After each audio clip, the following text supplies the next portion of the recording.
Now, remember in Revelation, I think it's chapter 5, it says the angel came down that had the key, are you listening, to the bottomless pit.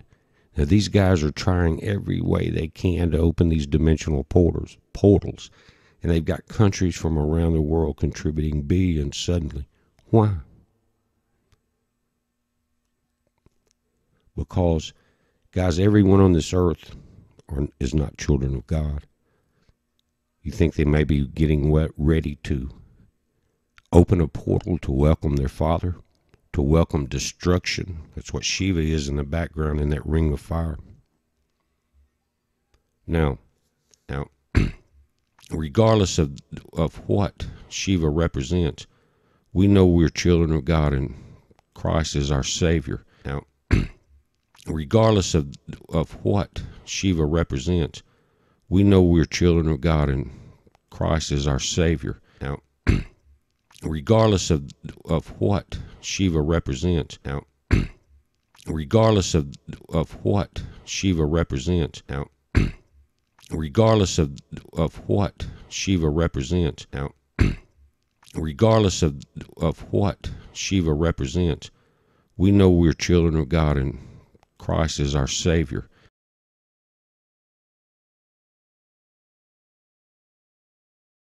And it gets resonating in here so fast, guys, that they almost can't control it.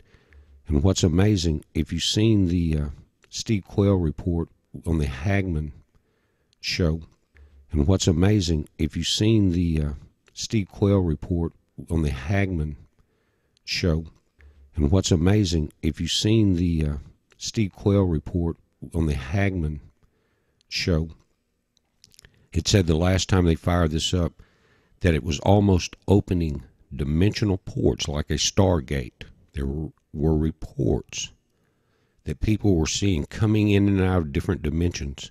Giants. Police were called. More info on that on the video on the website. But guys, they're talking about portal dimensioning openings like Stargate. It gets better. Hold on. Now, guys, this technology, they've been dealing with this since the 50s, but this is outside the buildings in Geneva at the CERN location. And this is at a dedication of Shiva, the Hindu god of destruction that's outside. It's kind of like the Denver airport omens. Notice that ring, like these giant electromagnets. But it says that Shiva does a dance between dimensions, between the earth and the heavens and between the spiritual dimensions. It's talking about this dance of electrons between these dimensions. But Shiva is the destroyer. Now, who would want to open a port to let the destroyer in? Regardless of what Shiva represents, regardless of what Shiva represents, regardless of what Shiva represents, we know we're children of God. We know we're children of God. We know we're children of God. Now, these guys you see sitting around here congratulating one another think they've been handed extreme technological advances. When what's happening is they've been handed the key to disaster. They've been handed a way to build the instrument needed to open